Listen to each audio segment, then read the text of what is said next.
I'd like to introduce our first speaker for today, which is a long-standing friend and colleague, Professor Nick Tilley. Nick Tilley is a member of the Giordano Institute of Security and Crime Science at University College London. He is also Emeritus Professor of Sociology at Nottingham Trent University. He is author of over 150 publications, most of which relate to policing, crime prevention, or program evaluation methodology. He spent 10 years from 1992 to 2003 seconded to the Home Office, most of the time attached to the Police Research Group.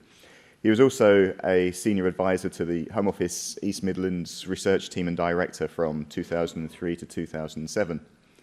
Recent and current research projects include explanations for international crime drop, a review of what works in crime prevention, dowry deaths by burning in Mumbai and Delhi, models for problem solving in policing and crime reduction, crime and disorder associated with soccer in England and Wales, and forms of police-university collaboration to improve policing and crime reduction.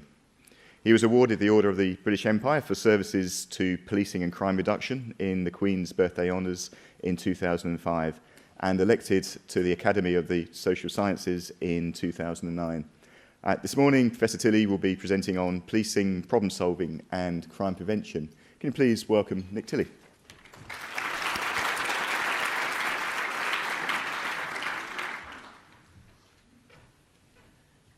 Okay, thanks for those kind words, and thank you for inviting me to this conference. I'm on sabbatical at the moment, spending 3 months at Griffith University. I've got a lot to learn about Australian policing. So far, I've spent a little time with a few Queensland police officers in Cairns and Arakoon, and it's been a relief to find that they're recognisably similar to police officers in the UK. Since I've been here, I've come to realise that quite a lot of police officers are from the UK, now working in Australia. Indeed, I've already met 2 of them, actually, within Arakoon and Cairns, one beat officer in Cairns and another patrol officer in Arakoon. So I don't know quite how that's come about. But anyway, the police in the UK and Australia are recognisably similar, and they clearly do a rather difficult job. As police officers in the UK, Australian officers deal with diverse problems, some of which seem to be intractable. They work in diverse contexts, inner city, outer city, remote communities, indigenous communities, and they have to adjust their policing to rather contrasting local conditions. Police officers exert a lot of discretion in spite of being part of a disciplined organisation. There's always that kind of contradiction between being part of a disciplined organisation, but at the same time inevitably exercising discretion, sometimes leading to imaginative work, sometimes leading to, well, less imaginative work and at worst corrupt behaviour. But that tension, I think, is always there. The police officers here, as in the UK, work quite a lot with third-party organisations in attempting to control crime, although they find that often to be frustrating. They're also highly intelligent, imaginative, for the most part, and committed to trying to reduce crime disorder and fear of crime that dog many communities. At least that's been my consistent experience, I suppose, having met no more than roughly 20 police officers over here, but they're akin to those that I've met in the UK too. So just as when I've met police officers in the UK, I've found them encouraging and invigorating, I found the same so far in my encounters with Australian police officers. However, I certainly don't know enough about them and the specific problems being addressed here to be able to make any kind of sensible comments about them, at least not yet. Work I'm doing currently with colleagues at Griffith will, I think, lead me to get more closely acquainted with police officers and the sorts of problems that they're dealing with. But I'm going to stick mainly to examples from England and Wales in what follows. I've had quite extensive experience with police services in the UK for some 30 years. 30 years is the typical length of a police career in the UK, so I've had just about a career's worth of experience of working with them. They now have to work a bit longer, and they're very cross about it. Do you do 30 years or more, police officers here? More? Jolly good. We'll be importing some of you back into the UK, I think, in your dotage, so that you can do something helpful there. Anyway, I worked on quite a lot of different kinds of problems with the police: domestic burglary, commercial burglary, car crime, street robbery, fly tipping, gang-related shootings, crime at motorway service areas, and organised crime amongst them. So quite a wide cross-section of some of the sorts of problems that police services have to deal with, and I dare say you have to deal with similar sorts of problems here. More general work has related to neighbourhood watch, the development of community safety strategies, closed-circuit television, the formation of performance indicators for crime prevention, and the implementation of problem-oriented policing. Rick referred to some current work that I'm involved in. Most immediately, I'm working on the international crime drop and on attempting to catalogue the evaluations that have so far been undertaken, both in relation to crime prevention and in relation to policing. But before I get to the main thrust of what I want to say, policing, problem solving and crime prevention, I'd like to begin by laying out some groundwork. There's no doubt that crime can be prevented. All of these sorts of measures have been found, at least in some circumstances, to work. CCTV, improvements in physical security, lighting upgrades, redesign housing and car parks, incapacitation, deterrence, drug treatment, prison education patrol, police crackdowns, mandatory arrest for domestic violence. They're all tactics that have been used and all tactics which have delivered benefits. But none of them have done so unconditionally. In every case, it would be possible to point to experiences which have either, the use of these tactics, which either hasn't had any effect or indeed at worst has had negative effects. The most worrying part about efforts at reducing crime is that they can backfire. Goodwill, good intentions, surface plausibility aren't enough to produce real reductions in crime. Sometimes interventions backfire. Most famously, studies of mandatory arrest for domestic violence have found in some communities that it has led to increased repeat incidents, whilst in others it's led to reductions in them. Of course, it's perfectly possible that the same measure can increase problems for some and reduce problems for others and produce an apparent net non-effect. So a finding of no effects doesn't necessarily mean no effects. It means that the effects netted out are not there, that there may be some effects of increasing crime and some effects of reducing crime. That seems to be the case with mandatory arrest for domestic violence. It seems also to be the case with holiday play schemes, for example. So we need evidence in order better to inform what we do, and more particularly, when and where we do what we do. Third, I want to stress that there is no simple relationship between police numbers and crime. This is a graph which shows police numbers and numbers of crimes, domestic burglary and personal crime in this case. What we can see is that indexing the numbers to 1996, that the crime began to fall whilst police numbers remained constant. They fell at a slightly lower rate when police numbers were increasing, and since 2009 to 10, police numbers have been decreasing following retrenchment measures, austerity measures in the UK, but crime levels have continued to drop. So police numbers don't add up necessarily to any kind of drop in crime. There's no simple equation, no simple relationship between, there seems to be no simple relationship between numbers of police officers and the amount of crime there is.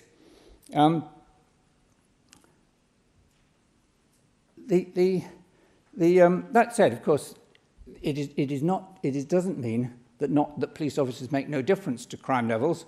When there have been police strikes, crime levels have gone up. Not everybody's committed crime, but crime levels have gone up. So it's the marginal change in police numbers doesn't necessarily produce a drop in crime, and marginal decreases in numbers of police officers doesn't seem to immediately have an effect on crime trends. But what the police do certainly does have an effect on crime levels. These are a series of tactics, or a series of conceptions of policing, all of which have in common the fact that they embrace some form of problem solving. I've been most involved in problem-oriented policing and problem-oriented partnership, and I have to say I prefer those terms to describe the kind of policing that I'm going to discuss in more detail as we go on. The idea of problem-oriented policing originated in the United States with a man called Herman Goldstein. It's been widely embraced in the UK, where it's often now referred to as problem-oriented partnership, to recognise the fact that problems, crime problems, and other kinds of problems for which the police are responsible can seldom be dealt with effectively by police services on their own. But hotspots policing, evidence-based policing, smart policing, partnership policing, third-party policing, community policing, intelligence-led policing, and CompStat don't all mean the same thing. They don't all mean exactly the same as problem-oriented policing, but they do have in common a focus on evidence, a focus on identifying what the problems are, identifying where, when, and who's involved in problems, and targeting efforts to deal with those forms of crime concentration, and also some kind of feedback to ensure that the results of efforts are assessed. They all want to be so it's these forms of policing which have, I suppose, taken hold in the last 20 to 30 years, seem to me all to be positive directions for policing, and as I say, to have much in common. The fifth background point I want to make is that a given problem can be responded to in all sorts of rather different ways. So if you take car crime, we can target enforcement on prolific car thieves. We can advise drivers to lock their cars. We can advise them not to leave their valuables on show. We can warn drivers who park in dangerous locations that they risk having their cars pinched or risk having stuff stolen from their cars. We can try and engage with car park proprietors to persuade them to make their car parks more secure. We can engage in a larger scale in schemes that would recognise car parks with a kite mark if they meet minimum security standards. We can design secure car parking into new developments. We can persuade car manufacturers to improve the security of their cars. We can mobilise consumer organisations to highlight weaknesses in the security of some kinds of car. And the government can require minimum security levels. I think in parts of Australia, electronic immobilisers are mandatory on new cars across all Australia. It's a kind of example where car crime has been responded to at a level which has required government intervention. So the same kind of problem is open to all sorts of intervention. Some of these forms of intervention are within the clear remit of the police, but most not. The police can target enforcement on prolific car thieves. They may be able to issue advice to drivers to lock their cars. But as we move up beyond to 6, 7, 8, 9, 10 as responses to car crime, they require a different level of involvement. They're not on the whole within the... they're beyond the remit, they're beyond the capacity of local police officers to exert some kind of influence. And problem solving involves considering the full panoply of responses, and those involved in problem solving need not be restricted to those who are involved in local neighbourhoods, but might also need to involve mobilising behaviour by those in different settings. And I think it's important to realise that the same problem can be addressed in lots of different ways, but that who can play a part in effecting those sorts of responses to crime problems, it will vary. Crime problems are heavily concentrated, and it's the concentration of crime problems that allows us to focus preventive attention. This is a map of, I owe this to a colleague, Spencer Cheney, this is a map of vehicle theft in Camden. Camden is a borough in North London. And this shows us the outline of Camden. And the hotspots show locations of vehicle theft. We can see here the time that the offences take place. And we can see that anyway, you're all bright people. What makes sense of this, do you think? Let's have an order of participation. How would you understand what's going on here? Yes? The offenders are moving around. Okay, and that's a nice offender focus. What else might explain this?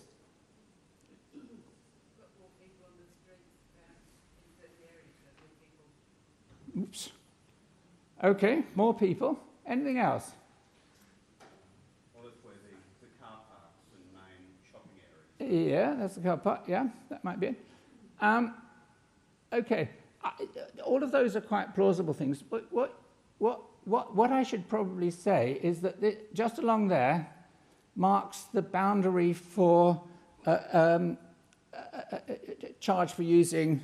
For you have to pay if you go into that area. This is where you now have to pay if you drive in central London, and this is the boundary that marks the point at which you start having to pay in order to park.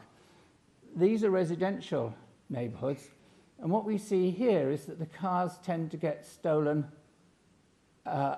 overnight, but not in the daytime.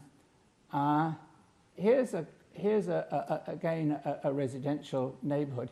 Here is a kind of interesting area, and this is vehicle theft, and the vehicles that are stolen here in large numbers are motor scooters, and motorbikes and motor scooters, and motorbikes and motor scooters don't have to pay to drive into the local area. So you've got a different kind of time for stealing cars, and you've got different cars being stolen that reflect the different land uses across this borough. And what can be done in relation to vehicle theft will differ according to these different neighbourhoods, because what's being stolen and when it's being stolen and the circumstances of it being stolen are a bit different. And problem solving requires that we identify concentrations of crime and that we orientate our preventive efforts to our detailed understanding of how crimes are concentrated. So that's a concentration by space and time. This is a concentration by victim. I guess the good or bad news, however you like to look at it, about repeat victimisation has got into Australia. It's well known. But this is just from the British Crime Survey. And it's still, every time I look at it, it still strikes me that the chances of somebody suffering vandalism on one occasion is less than 10%, but once you've suffered vandalism on one occasion, then your chances of being vandalised again within a 12-month period go up to close to 30%, and if you suffer vandalism twice, your chances of being vandalised a third time go up to something like 45%. The steps in terms of increased risks, depending on the number of times of previous victimisation, is pretty consistent across crime types. And all this suggests that a consistent approach to preventing crime involves attempting to reduce the vulnerability of those who've already been victimised. We can see that what gets stolen, there are patterns in what gets stolen. This is, Rick himself has done some great work on stuff being stolen in the past with some astonishing findings. I think it was it horse trailers get stolen at an astonishing rate. The rate of theft of horse boxes was just unbelievably high. Not very many of them, but they're stolen at very high. I haven't got the slide for that, but it struck me as being a fantastic counterintuitive finding. What gets stolen most often? Horse boxes. Who'd believe it? And it's one of the reasons for looking carefully at data. This is less surprising. What it shows is that, what it shows is that lightweight things that are easy to pinch get stolen in large numbers.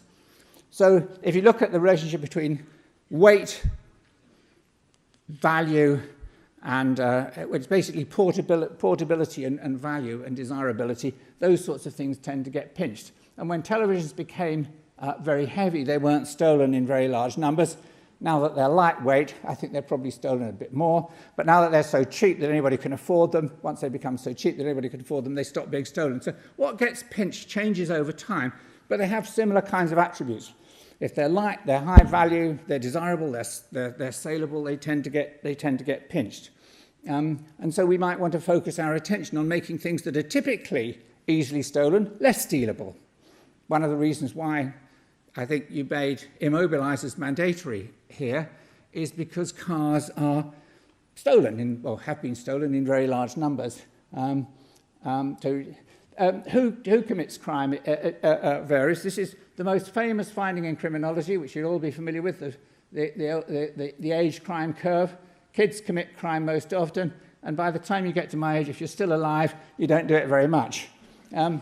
I certainly did quite a lot of it at this age, as I dare say most of the other men here did too, although I'm not embarrassed about asking you. Even in the late 1940s, when one of the early self-report studies was done, something over 90% of folk admitted to committing offences in their youth. I'm not going to talk about it now, but what's slightly interesting is that there's been a change in the age crime curve over the past decade in Britain. So the peak has dropped a lot. It's nothing to do with this talk, but I can talk in private about that if any of you are interested. But we do find that young people are mostly the most often involved in offending. Offending is concentrated on a relatively small number of people. This is a rather complicated chart, but basically it tells us that even though offending might be widespread, even though most of us, at least most of the males amongst us, will have admitted crime periodically, nevertheless, there are a relatively small number of prolific offenders who are accountable for quite a large volume of crime. So crime's concentrated by place, it's concentrated by target, it's concentrated by victim, it's concentrated by offender, and those forms of concentration give us the basis for targeting our preventive efforts. This is a slide which really says much the same. I'm showing only because I did the work on this, and what it shows is that snatch theft has quite distinct patterns in terms of time of day, and also in terms of gender and age. Offenders might like to pretend that they're chivalrous, but old ladies have their bags stolen at a remarkably high rate, which I tell my wife. But it's a bit different for men. So this is a way of trying to show concentrations of snatch theft by victim, age, by gender, and by time of the day. And there are some quite distinct patterns which would suggest how and where we might target our preventive efforts. It's this kind of careful identification of the problem which lies at the heart of problem solving.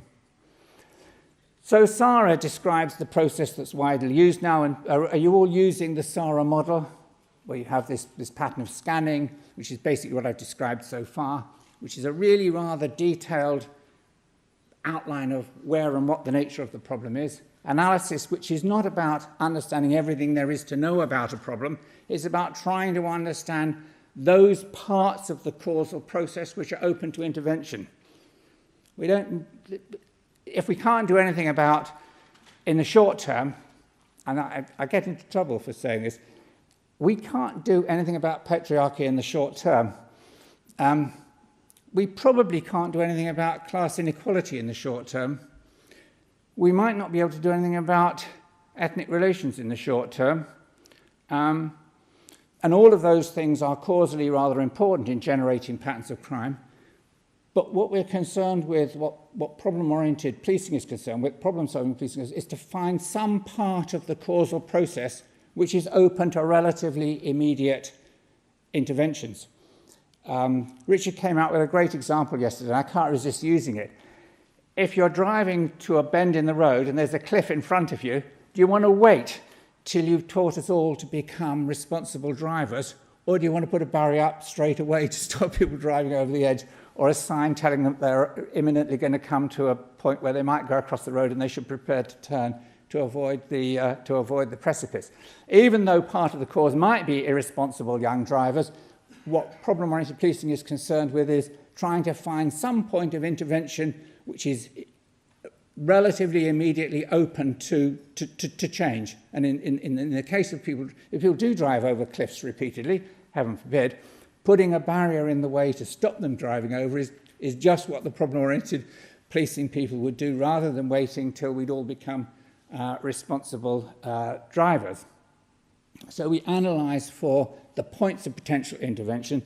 The response describes what's done in order to address the problem, what can we do realistically, what can we do ethically. Ethically is as important as realistically. Chopping hands off doesn't sound to me a very good idea. It might be very effective in preventing repeat shop theft, but for all sorts of obvious reasons we wouldn't want to do it. So we're concerned with the ethics of responses too, and in relation to what was said yesterday, some degree of proportionality in relation to risk. So the ethics is important as well, and then we want to find out whether or not what we've done has been effective. So the SARA process is redescribed in a whole host of different sorts of ways, all of which amount to basically the same thing. Indeed, the public health models that we heard about yesterday are not entirely different in terms of the sorts of approaches that they're describing as well, although sometimes there's a lower concern about effecting, I think, immediate changes, which is not to say that what's being done is not sensible. Indeed, very sensible, very appropriate. But problem-oriented policing is concerned with producing short as well as long-term effects. The problem analysis triangle, again, is frequently used. Are you all familiar with the problem analysis triangle? Maybe not. The problem analysis triangle is closely associated with something called routine activities theory. Routine activities theory is ever so straightforward but deeply profound. Routine activity theory says that and this is how it was originally formulated, for a direct contact predatory crime, three things have to coincide in space and time. There has to be somebody who wants to commit a crime, there has to be a suitable target for the crime, and there has to be nobody to get in the way between the one and the other. The person getting in the way between the one and the other was originally called a capable guardian. The term intimate handler is also now sometimes used to describe people who can deter the offender rather than to protect the target. The problem analysis, and what, according to routine activities, the amount and distribution of crime is a function of the supply, distribution, and movement of these three phenomena. I've said that rather formally. I can explain it in more detail to anybody who's really interested, but all it says is that there are these three key features that need to meet together for a crime to take place.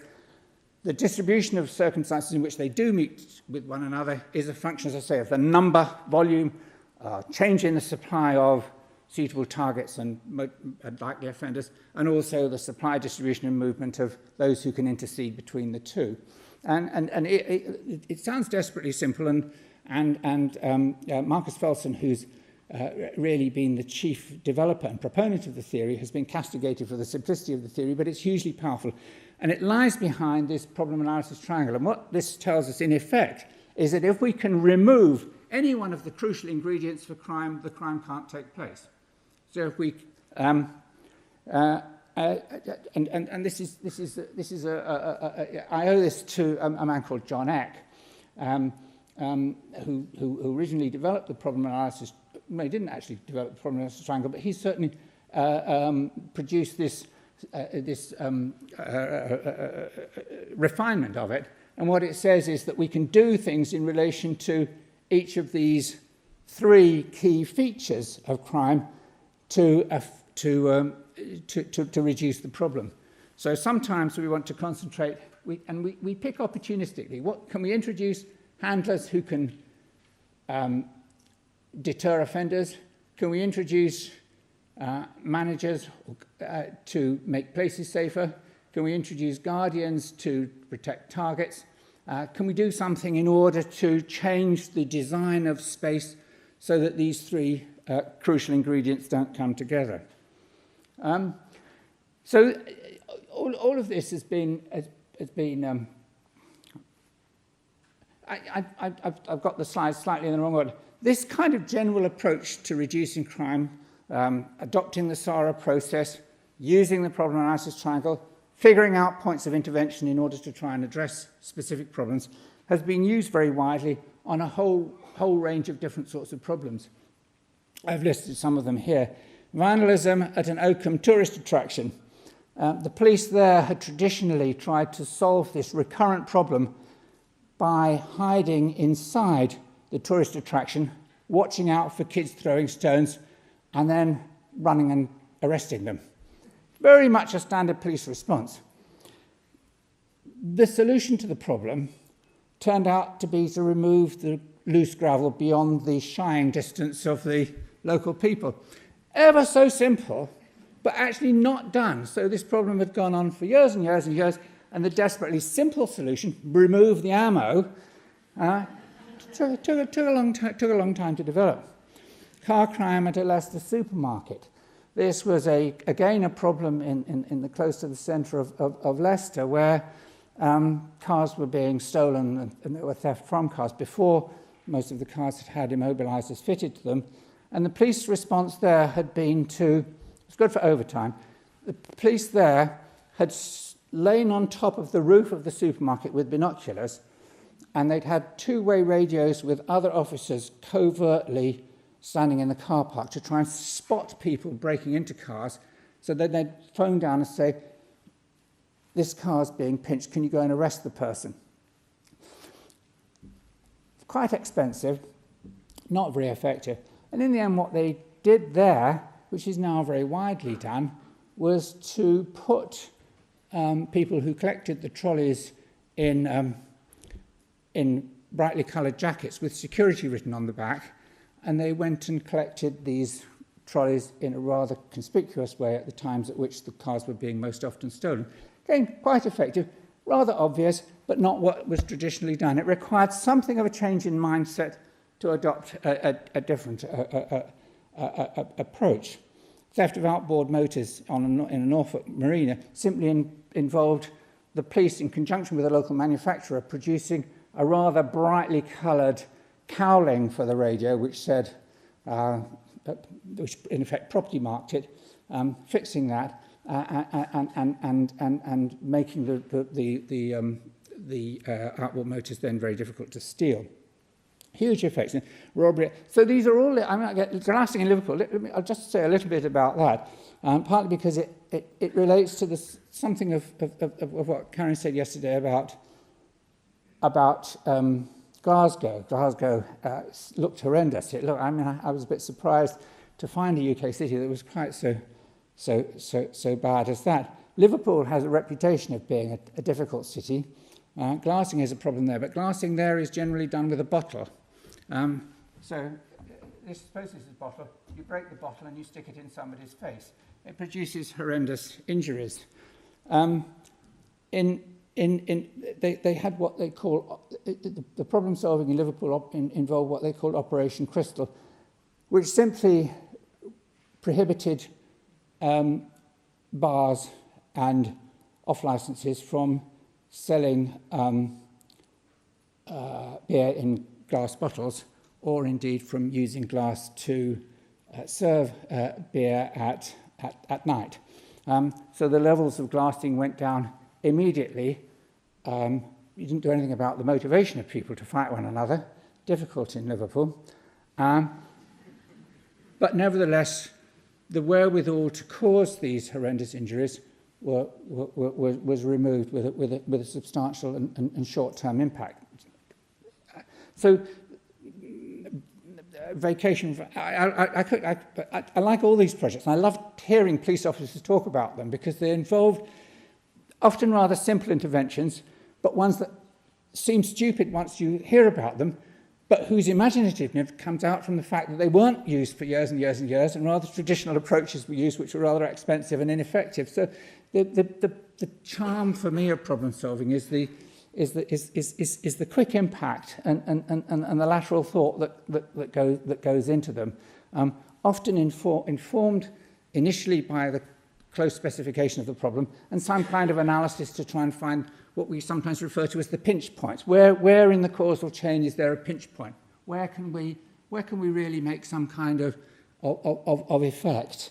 And in effect, like today or tomorrow, not necessarily done. And the range of problems is bewildering, and they reflect the kind of range of problems that exist in local communities, not the same in all communities, but which are spread across communities, some of which are very serious, some of which are fatal. Motorcycle deaths in Lancashire, these were born-again bikers riding their motorcycles rather quickly over the windy roads in the north of England, killing themselves and other people in some numbers. And a clever project there involving, in this case, lots of different sorts of interventions to make motorcycling safer and reducing the number of deaths on the road as a result. So I'm a huge enthusiast, not because these are grand projects, but often because they're small but nevertheless effective and tackling real local problems. So what have I said so far? Lots of ways of preventing crime. Lots of the ways are not directly controlled by the police. These sorts of measures here were often not under... Just take the examples there. The police didn't have the powers to remove the rubble near to Oakham Castle. They had to persuade the local parks department to remove the gravel. They couldn't patrol the car park. They had to persuade the local supermarket that they should adopt a different method of collecting their trolleys. In the case of outboard motors, they had to work with a local manufacturer of cowlings to produce this different kind of cowling and so on. So in glassing, they had to work with the licensing authorities to alter the terms under which people could sell alcohol there. So in all cases, in none of these cases were the police able to do these, to intervene directly. They had in all cases to persuade third parties. The measures crime prevention measures tend not to work unconditionally. We get frustrating mixed research findings. Sometimes we try and net them to say, what on balance does it look like if we look across lots of different evaluations? But what's important to me is to understand sufficiently well the local setting that we can work out whether the kinds of measures we're putting in place are going to be relevant to that particular problem, and then to implement it properly. I've given lots of examples, but I do want to say routinizing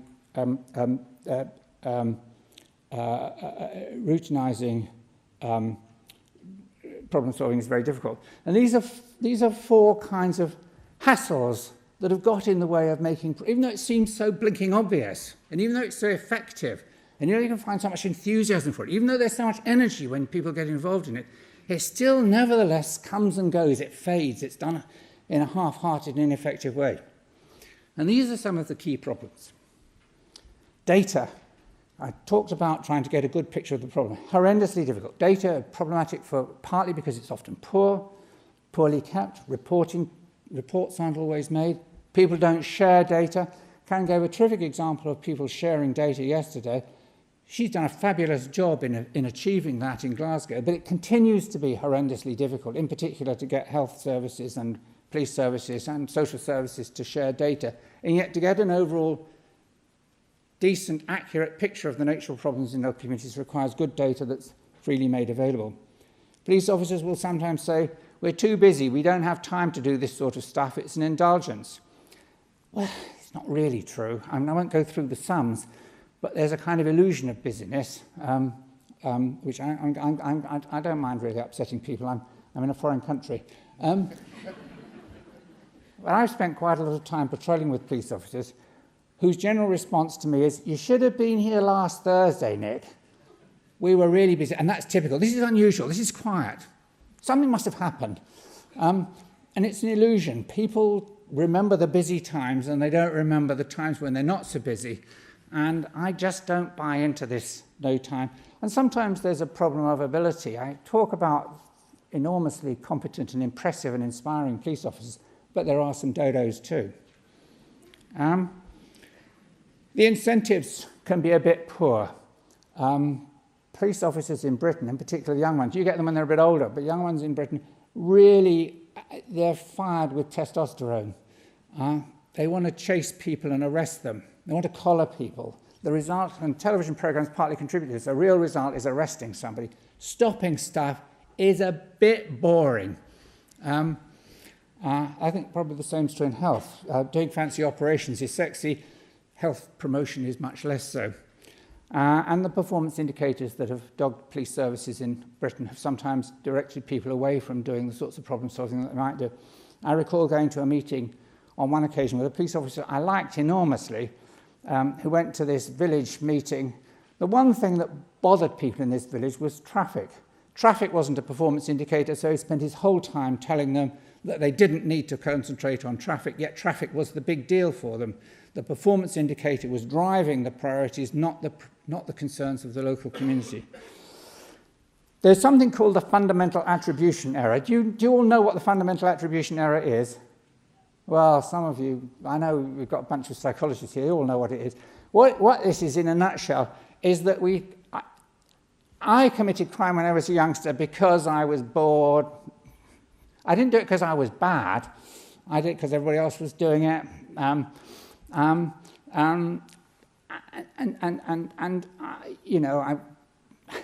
When we look at our own behaviour, we tend to attribute it to external circumstances, to conditions. When we look at other people's behaviour, we tend to attribute it to their badness. So the fundamental attribution error is attributing too much importance to internal urges to behave one way or another at the expense of understanding that circumstances are often quite important. And what we need to do, often in problem solving, is to change the external circumstances that affect people when they behave and acknowledge the fact that that's a key causal factor. Yet the fundamental attribution error is very difficult to get rid of. It's very difficult not to think of what makes offenders offend, why are they so bad, what's wrong with their brains. When we behave ourselves in aberrant ways, we don't tend to refer to those explanations. We tend to refer to the circumstances that we're in. And the circumstances that we're in are much more powerful in affecting our behaviour than is sometimes acknowledged. And then there's the issue of responsibility and competence. I've touched on that already. The police are often held responsible for crime. The criminal justice system is often held responsible for controlling crime, yet they're not the most competent body, by which I mean to say they're not incompetent in doing what they can do, but they don't have the powers to affect the circumstances which create conditions for crime. They can't redesign cars, for example. The major source of the crime drop, which Rick knows about just as well as I do, has really been the improvement in the security of cars. It's led to a massive drop in the crime level. It's not within the powers of the police to change that. The competence to do that lies with the car manufacturers, not with the police. The police can go about arresting people, so that tends to be what they do. The police can go around arresting people who throw stones in Oakham, tourist attractions in Oakham. They have the competence to do that, but they don't have the competence to remove the rubble. And that mismatch between responsibility and competence is I think, a big problem. And then leadership, which Karen talked about yesterday, is also hugely important. It's as if, have we got very senior police officers here? Commissioner-type police officers here? Good. I was going to say something slightly rude about them. It's as if when they become senior enough, common sense goes out the window. And so, I've been to one or two police services which have said, we like this problem-solving stuff, and so they've instructed a sergeant to implement it the next Monday. It's just beggars belief. And they say, I've issued a force order. You will do problem-solving. It just doesn't work like that. It's more difficult to get things done. And that might seem to be the case. So implementation, in spite of 30-odd years of this kind of problem-solving, the first time partnership in Britain was recommended, and in a sense, problem-solving as part of it, was in Home Office Circular 8 of 84. It's now 30 years since that was first being pushed. And yet, some of the sorts of things that you would expect for that still don't happen. These sorts of implementation hurdles persist. But there are, and I don't want to finish there. For all that, I remain optimistic. I remain optimistic because of the quality and imaginativeness of lots of the people I've been lucky enough to work with. But also, recently, I want to talk a little bit about a police service in the north of England. It's Durham. I've carefully not said the name here, but it's Durham Police Service. which is in the north of England. And the chief constable there said to me when I went over to see him not long ago, I want to be the best police service in the planet. He's not a man of low ambition, of low vision. He didn't want to beat Britain. He wanted to beat Australia, the United States, Chile, France, and he meant it. And he tells his police service that that's what he wants to do. And he makes problem solving the cornerstone of his efforts to make his police service the best in the planet. It's a small police service by British standards, roughly 3,000 staff. So I think by the standards of Australia, it would be much smaller than even your smallest police service. But what he can do at that size of police service is interview every single incoming member of staff. And he interviews every single incoming member of staff to assess their competence and commitment to doing problem solving. 10 minutes, okay. He also uses their competence in problem solving as the criterion for their promotion. He's contracted some external training and external advice, which is one of the reasons, I've known him for a long time, but one of the reasons why I've had things to do with him recently. He's tried to do problem solving both at the local beat level and across the force as a whole. He's not restricted it to beat officers within local neighbourhoods. He's seen it as something which washes through the whole organisation. He has a problem-solving conference every year where he gets as many officers as he can afford not to be on the streets to come and talk about the problem-solving work that they've been doing, and he awards prizes for the best forms of problem-solving that are being undertaken. It's the one occasion they work to. He's had the same sorts of difficulties that exist in any kind of organisation in persuading third-party groups to take a part. It becomes increasingly difficult the more as retrenchment occurs, as austerity measures are applied, and I rather think you might be coming up for that quite soon. If I've understood your budget correctly, public service organisations are going to be funded less generously, and they'll draw their horns in and they won't want to work with other people. This guy's worked very hard at trying to persuade them that in the end they'll do better to cooperate in terms of resource allocation than not doing so.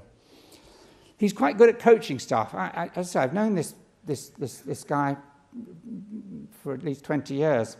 And going around with him, every police officer he talks to says, what are you doing? What have you thought about this? Have you thought about that? There's that kind of prodding, coaching, encouragement, which washes through his encounters with all the officers he has to deal with. And he knows the problems that they're operating with. And he's a great risk taker. Karen, I thought, talked brilliantly yesterday about risk taker. This guy's a huge risk taker. He's gone on record in Britain, which is, I have to say, it's a risky thing to do in suggesting that low-level drugs be decriminalised because they cause more crime problems than they solve. Quite a brave thing to do for a senior police officer in a British. He might be wrong. Of course he might be wrong. But at least he has the courage to say what he thinks ought to be done. So I think this is a police service that is going at great guns. If I've got just, I ought to start there. I just mention one brief example of a large-scale piece of problem solving he's doing. There's a problem in Durham of high organised crime families operating in ex-mining villages. The public lost confidence in the police in 1984-5 when there was a miners' strike, and the then Prime Minister dragooned the police into basically suppressing it. They hate the police there, and in circumstances where they hate the police, organised crime has flourished. And so what they've done there is to unpick in some detail how these organised crime families operate. They've worked out the relationships between them, they've worked out the range of criminal activity in which they're involved, and they've assiduously exploited the fact that these are habitual across-the-board offenders, and they've told them, they've said, we are going to persecute you until you stop. So they check their mortgage applications to see whether there have been any inaccuracies. They check that they're not illicitly applying for social services. They check their insurance applications to make sure there have been no falsifications in their insurance application. They are on them like a rash, and they say to them, we're on you like a rash until and unless you stop committing crime. The local community who've been enthralled to these folk for a long time, can't bear it, but have been reluctant to engage the police because of these historical forms of mistrust. But they've managed to persuade, and this is where the beat officers have been involved, they've managed to persuade the police to let them have information about these organised crime families, and they've gradually began to dismantle them, and in dismantling them they've increased the community's confidence both to work more cooperatively with the police and to engage in some kind of informal social control. They've changed the balance of power between the organised crime families and the community. Now, I think this is quite ambitious and quite interesting crime problem solving, and it's all been done. People are critical sometimes of the police for these kinds of concerted enforcement detention, and the folk involved have protested. But his response has been to write to them, Jay, I will continue to do this until you stop. It's been absolutely overt. And it's a kind of nice example of a police-led piece of problem solving taking on an intractable problem that had gone on for a long time, which the police had put in the too tricky tray. And here was a great effort, in my mind, to develop a coherent strategy that was organised around trying to serve the community, to bring the community's capacities back to scratch, but by adopting a rather sophisticated set of enforcement behaviours. Anyway, I think that's enough from me. I'll leave you with these, which were my conclusions, which I probably haven't got time to spell out now, but they should have been, I think, obvious from what I've been saying so far. Okay, thank you very much.